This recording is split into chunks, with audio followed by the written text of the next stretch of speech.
15 अगस्त 1947 भारत आजाद तो हो गया, लेकिन प्रश्न यह था कि क्या भारत एक रहेगा।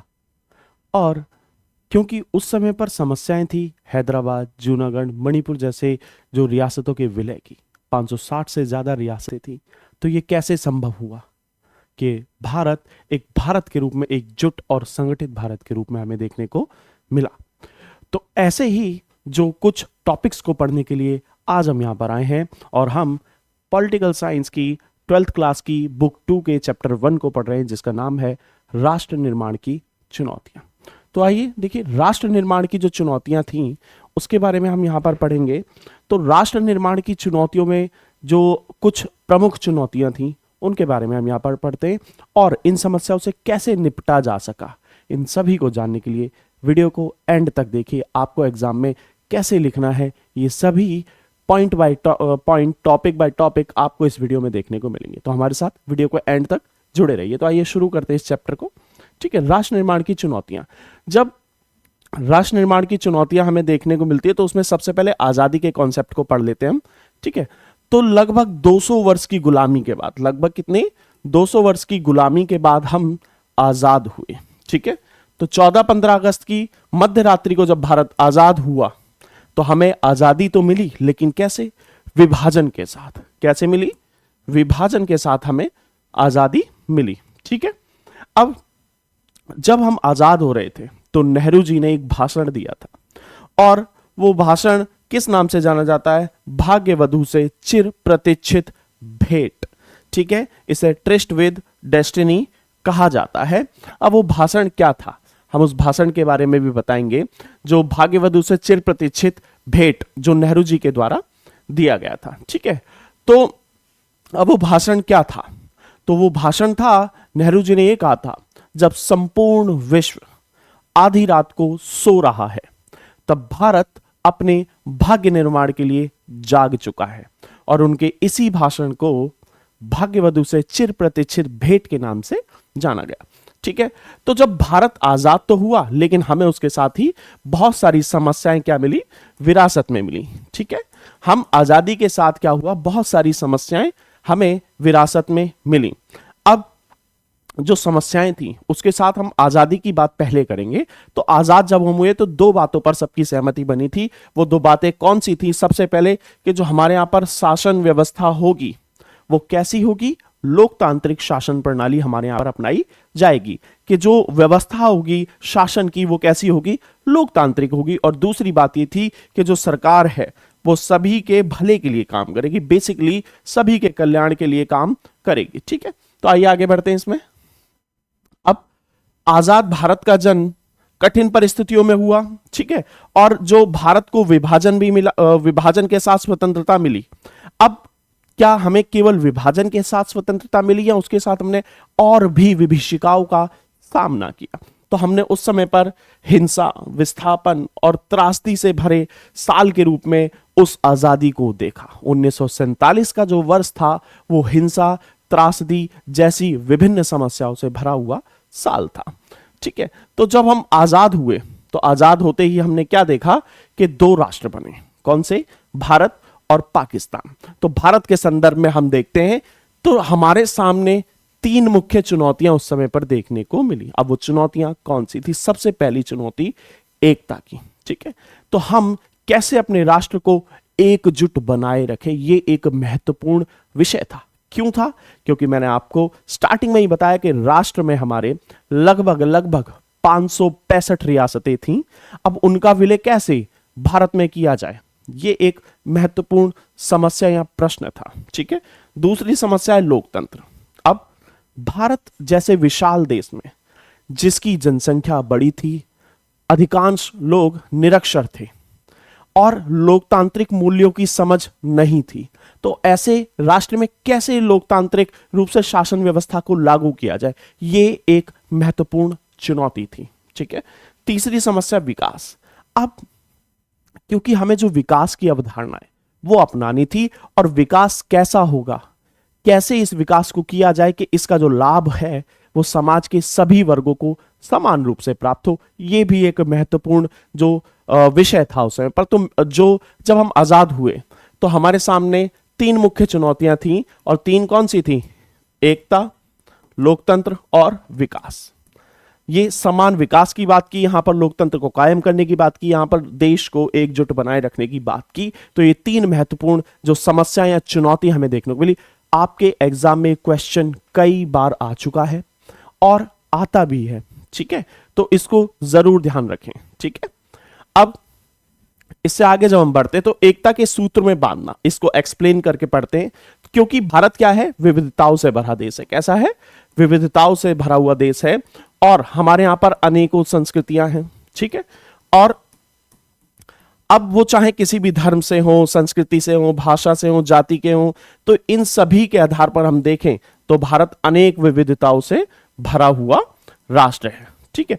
अब इन सभी को अंग्रेजों के जाने के बाद कैसे एकजुट रखा जाए, कैसे एक अखंड भारत की जो रचना की जाए, एकजुट भारत की रचना की जाए, ये एक महत्वपूर्ण चुनौती थी, और यही पहली चुनौती थी। आपके एग्जाम में कई बार ये क्वेश्चन 6 नंबर में आया है, 6 मार्क्स में आया, तो उसके लिए आपको एक्सप्लेन करके इसको लिखना होगा, ठीक है।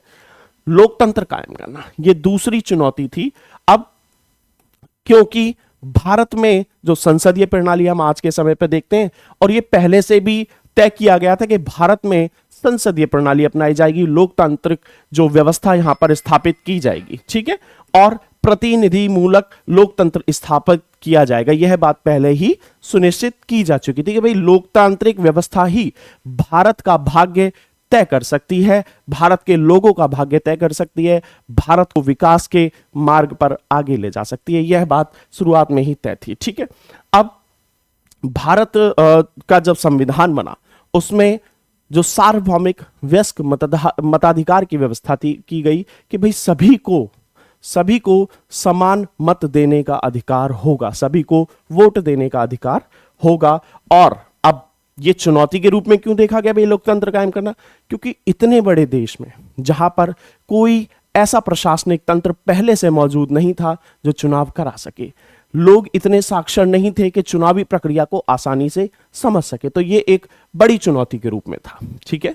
तीसरी चुनौती, समानता पर आधारित विकास करना, ये तीसरी सबसे बड़ी चुनौती थी।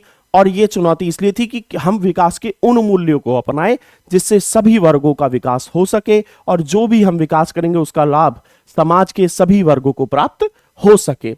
अब भारत की आजादी के बाद सबसे मुख्य काम यह था विकास में कि हम जो वंचित हैं, जिनको लाभ नहीं मिला है पहले, या अल्पसंख्यक है, उन सभी को एक साथ लेकर चलें और समानता का व्यवहार करें, सभी को समान रूप से माने, सभी को समान रूप से समझें, ये बात आई। और उस समय गरीबी, बेरोजगारी, इन जैसी समस्याओं का समाधान करना था। क्यों? क्योंकि विकास का अर्थ केवल जो आधारिक संरचना का विकास नहीं था, बल्कि लोगों तक इनकी पहुंच हो, लोगों की समस्याओं को दूर किया जाए, चाहे वो बेरोजगारी की समस्या हो, चाहे वो गरीबी की समस्या हो, इस प्रकार से जो विकास करना था। और हमें जो विकास के ऐसे मार्ग अपनाने थे जिससे समाज के प्रत्येक वर्ग का जो विकास हो सके, समाज के प्रत्येक वर्ग को लाभ प्राप्त हो सके। ये थी हमारी तीसरी सबसे बड़ी चुनौती, ठीक है। आइए आगे बढ़ते हैं। तो जब भारत का विभाजन हुआ, ठीक है, तो अब जो भारत और पाकिस्तान का जब विभाजन हुआ, भारत का विभाजन हुआ और पाकिस्तान का निर्माण हुआ, तो एक देश, दो राष्ट्र और दर्दनाक इतिहास, ये वाकई में एक दर्दनाक इतिहास था। बहुत ही दर्दनाक विभाजन ये साबित हुआ। अब ये विभाजन कैसे हुआ, इसकी नींव कैसे पड़ी? तो ये जो तस्वीर देख रहे हैं आप, ये है मोहम्मद अली जिन्ना, ठीक है। ये इन्होंने जो इसकी मांग की वो द्विराष्ट्र सिद्धांत के आधार पर की। आपके एग्जाम में ये क्वेश्चन 2 मार्क्स में या 1 मार्क्स में कई बार आ चुका है। तो द्विराष्ट्र सिद्धांत क्या है? तो मोहम्मद अली जिन्ना ने कहा कि भारत हिंदू और मुस्लिम दो कौमों का राष्ट्र है, देश है, ठीक है। और उन्होंने इस प्रकार से कहा जितना इस पर हिंदुओं का हक है उतना ही मुस्लिमों का भी हक है। तो उन्होंने कहा अब मुस्लिमों का हित हिंदुओं के साथ साध्य नहीं है, और इस आधार पर उन्होंने धार्मिक आधार पर पाकिस्तान नाम के अलग राष्ट्र की मांग की मुस्लिमों के लिए। यही द्विराष्ट्र सिद्धांत के नाम से जाना गया था। इसे 2 नेशन थ्योरी भी कहते हैं। अब हालांकि इसका कांग्रेस ने विरोध किया था, परंतु बाद में इसको एक्सेप्ट किया गया और द्विराष्ट्र सिद्धांत के आधार पर भारत का विभाजन हो गया और दो नए राष्ट्र, भारत और पाकिस्तान, इन दो राष्ट्रों का उदय हुआ। ठीक है, तो आइए आगे बढ़ते हैं। ओके, ये जो मोहम्मद अली जिन्ना है, ये मुस्लिम लीग के नेता थे और पाकिस्तान के संस्थापक भी थे। ठीक है, आगे बढ़ते हैं हम। अब यहां पर हम देखते हैं विभाजन की प्रक्रिया को। जब विभाजन हुआ, ठीक है, तो दो पाकिस्तान बने उस समय पर। एक तो था पश्चिमी पाकिस्तान, ठीक है, और दूसरा था पूर्वी पाकिस्तान। ठीक है, ये मैंने लिखा है आपको यहां पर, पूर्वी पाकिस्तान। इस प्रकार से दो पाकिस्तान बनाया गया। अब भाई दो पाकिस्तान बनाने की जरूरत क्यों पड़ी, इसको भी हम आगे इस चैप्टर में क्लियर करेंगे, लेकिन ये जानने के लिए वीडियो के एंड तक हमारे साथ जुड़े रहिए। ठीक है, तो आगे बढ़ते हैं हम इसमें। अब जब ये फैसला हुआ कि जो ब्रिटिश क्षेत्र है जिसको इंडिया के नाम से जाना जाता था, अब इसको दो राष्ट्रों के बीच में विभाजित कर दिया जाएगा, जिनका नाम होगा भारत और पाकिस्तान। इन दो राष्ट्रों के बीच में इसका विभाजन किया जाना था। अब ये विभाजन तो दर्दनाक था, लेकिन उससे भी ज्यादा मुश्किल था इसको अमल में कैसे लाया जाए। क्यों? क्योंकि दो कौमों के बीच विभाजित करना था। लेकिन अब ये कैसे डिसाइड होगा कि कौन सा हिस्सा किस कौम को मिलेगा। ठीक है, तो अब इसमें यह तय किया गया कि भाई धार्मिक बहुसंख्या के आधार पर हम इसका विभाजन करेंगे।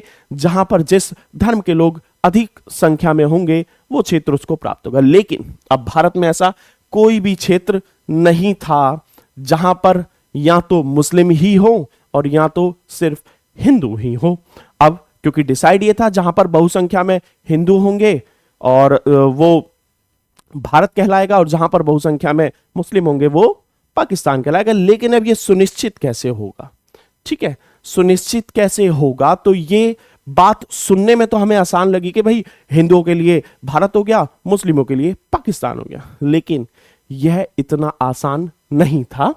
तो सबसे बड़ी समस्या यह थी कि ब्रिटिश भारत में कोई भी ऐसा इलाका नहीं था जहां पर या तो हिंदू बहुसंख्या में हो या केवल मुस्लिम बहुसंख्या में हो।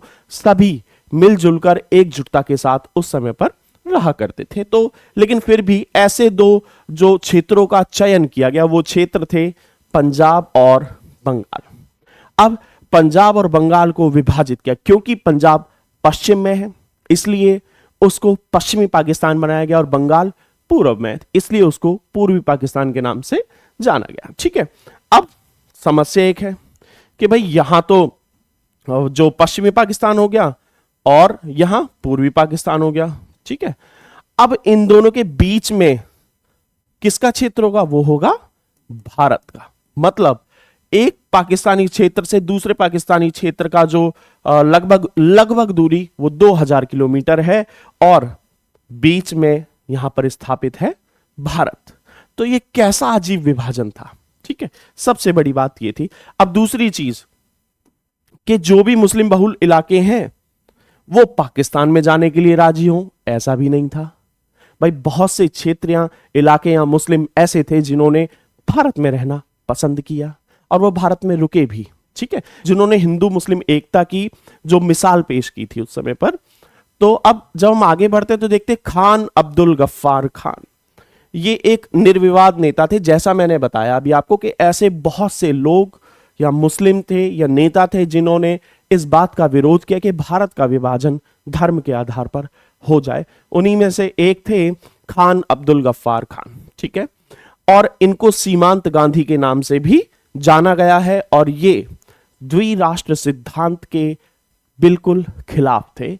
इन्होंने द्विराष्ट्र सिद्धांत का बिल्कुल खंडन किया था, बिल्कुल भी इन्होंने इसका समर्थन नहीं किया। इन्होंने कहा यह सिद्धांत देश को खंडित कर देगा। ठीक है, अब आगे बढ़ते हैं।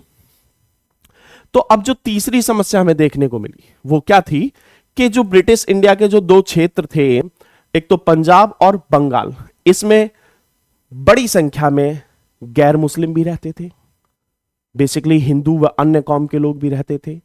तो ये कैसी विडंबना रही होगी कि जिन लोगों के लिए वो क्षेत्र मांगा गया वहां पर अन्य लोग भी वहां पर रह रहे थे।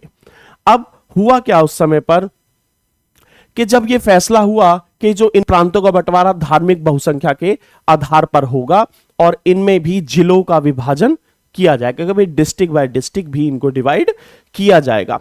अब ये डिसीजन लगभग 14-15 अगस्त तक भी पूरी तरह से नहीं हो पाया था कि कौन सा क्षेत्र या कौन सा जो जिला है, जनता को ये मालूम नहीं था कि कौन सा क्षेत्र अब पाकिस्तान में हो गया है और कौन सा क्षेत्र अब भारत में हो गया है।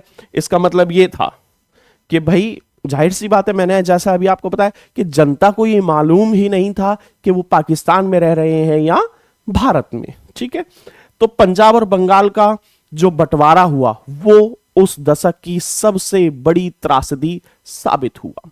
उस समय लोगों ने विभिन्न हिंसा समस्याओं का सामना किया। ठीक है, तो अब इसमें चौथी समस्या थी अल्पसंख्यकों की। अब अल्पसंख्यकों की समस्या क्या थी? भाई सीमा के दोनों ओर ही अल्पसंख्यक थे। एक क्षेत्र में हिंदू जो अल्पसंख्यक थे तो दूसरे में मुस्लिम अल्पसंख्यक थे।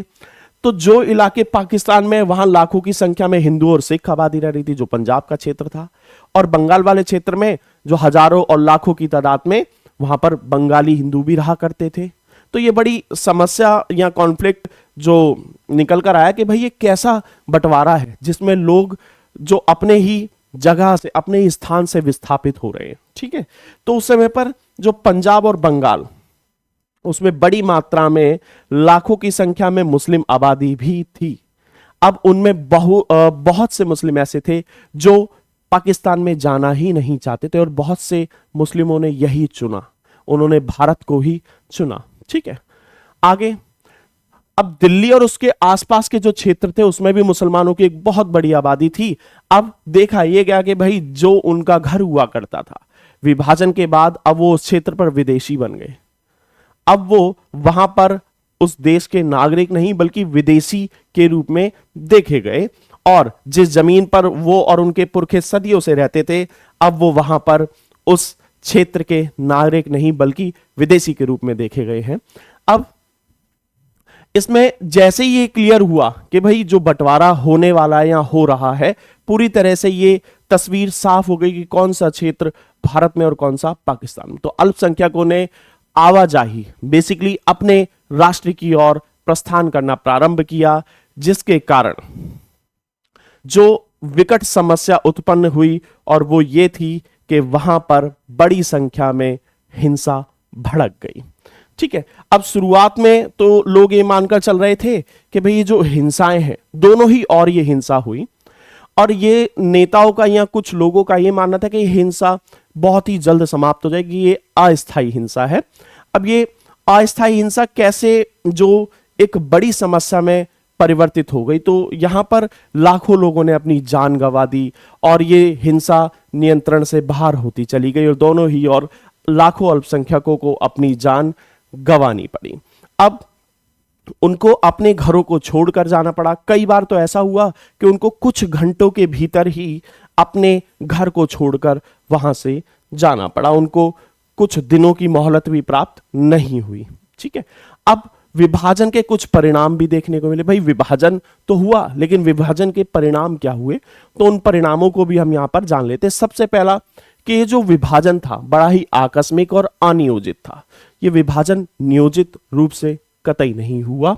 बड़े पैमाने पर सांप्रदायिक हिंसा हुई, धार्मिक आधार पर यह हिंसा हुई, और चाहे वो लाहौर हो, अमृतसर हो, कलकत्ता हो, इन क्षेत्रों में एक समुदाय के लोगों ने दूसरे समुदाय के लोगों को बड़ी ही बेरहमी से मारा।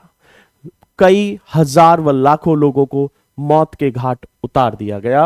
अब सरहद के दोनों तरफ ही अल्पसंख्यक शरणार्थी के रूप में जो रह रहे थे, शिविरों में रह रहे थे, उनके पास रहने के लिए भी कोई जगह नहीं बची, और लोगों ने जो मीलों का सफर पैदल तय किया, उनके पास आने जाने के लिए किसी प्रकार की परिवहन व्यवस्था उपलब्ध नहीं थी। इसमें आगे ये मैंने एक तस्वीर दिखाई आपको, जो शिविरों में शरणार्थियों के रूप में लोग रह रहे हैं। अब दोनों ओर हजारों की तादाद में औरतों को अगवा किया गया। सबसे ज्यादा अत्याचार जो झेला वो महिलाओं ने झेला, चाहे वो जो भारत की क्षेत्र में जो अत्याचार हुए उनकी बात करें या पाकिस्तान की तरफ, तो दोनों ही और औरतों को अगवा किया गया, महिलाओं के साथ बलात्कार हुए, उनकी हत्या की गई। उन कई जगह तो ये देखा गया कि महिलाओं से जबरन शादी कर ली गई और बच्चे अपने माँ बाप से बिछड़ गए। कई बार ऐसा भी हुआ कि बच्चे पाकिस्तान रह गए, माँ बाप भारत आ गए, माँ बाप पाकिस्तान रह गए, बच्चे भारत आ गए। ये स्थिति भी हमें उस समय पर देखने को मिली और बहुत से लोगों ने अपने चहेते व अपने बच्चों को जहर देकर ही मार दिया। क्यों? क्योंकि वो इस हिंसा का शिकार नहीं होना चाहते थे, अपने बच्चों से नहीं बिछड़ना चाहते थे, अपनी बेटियों का बलात्कार होते हुए नहीं देखना चाहते। तो ये बड़ी ही जो कठिन परिस्थिति थी उस समय पर उस समय लोगों के पास कि भाई कैसे वो इस त्रासदी को झेलें। ठीक है, आगे बढ़ते हैं इसमें। अब जब बंटवारा हुआ तो संपत्ति का बंटवारा हुआ, जो ब्रिटिश भारत की प्रॉपर्टी उस समय पर रही, जो इस संपत्ति का भी बंटवारा हुआ। उस समय पर टेबल, कुर्सी, टाइपराइटर, पुलिस के वाद्य यंत्र, ठीक है, वाद्य यंत्रों का भी बंटवारा यहां पर हुआ। ठीक है, 80 लाख लोगों ने अपना घर छोड़ा और वो छोड़कर जो सीमा पार गए और सीमा पार से लोग यहां पर आए। 5 से 10 लाख लोगों को अपनी जान गंवानी पड़ी। ये तो एक आंकड़ा है, जान गंवाने वाले लोगों की संख्या इससे कहीं अधिक होगी।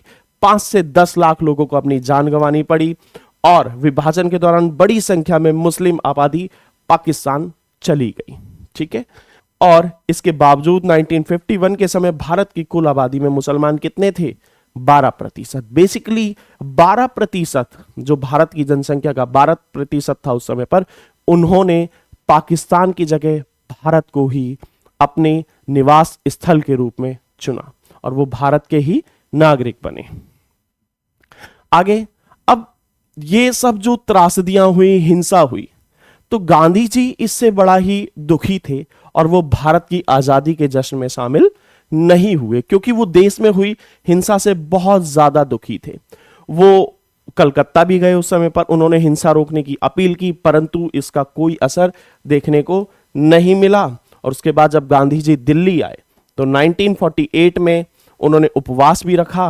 उनके उपवास से हिंसा और तनाव कम हुआ पर समाप्त नहीं हुआ, लेकिन 30 जनवरी 1948 को नाथूराम विनायक गोडसे ने उनकी गोली मारकर हत्या कर दी और जो गांधी जी की भी उस समय पर हत्या हो गई। तो देश ने अपने बहुत से चहेते लोगों को खोया, बहुत से परिवारों ने अपने चहेतों को खोया और इस प्रकार से विभाजन की त्रासदी का सामना उस समय पर उस समय की जनता ने, हमारे अपनों ने उस समय पर किया। ठीक है, इसके साथ ही अच्छा, इस चैप्टर को हम 2 पार्ट्स में पढ़ेंगे, तो यहां हमने पार्ट 1 को पूरी तरह से कंप्लीट कर लिया। पार्ट 2 को देखने के लिए कैसे जो विभाजन के बाद की अन्य जो समस्याएं थी, जैसा कि मैंने आपको बताया कि रियासतों को कैसे एकजुट किया गया, इन सभी सवालों का जवाब जानने के लिए हमारे साथ जुड़े रहिए और पार्ट 2 को जरूर देखिए, जो हम आपको जल्द ही अवेलेबल कराएंगे। आशा करता हूं आपको हमारे ये लेक्चर पसंद आया होगा और आप हमारी वीडियोस को ज़्यादा से ज़्यादा लाइक कीजिए, शेयर कीजिए, चैनल को सब्सक्राइब कीजिए और अपना प्यार हमें यूं ही देते रहिए। हम आपके लिए और क्या क्या नए नए लेक्चर्स ला सकते हैं ये कमेंट में हमें आकर ज़रूर बताएं। ये लेक्चर कैसा लगा ये भी हमें कमेंट में आकर ज़रूर बताएं। हमारे साथ जुड़े रहने के लिए धन्यवाद।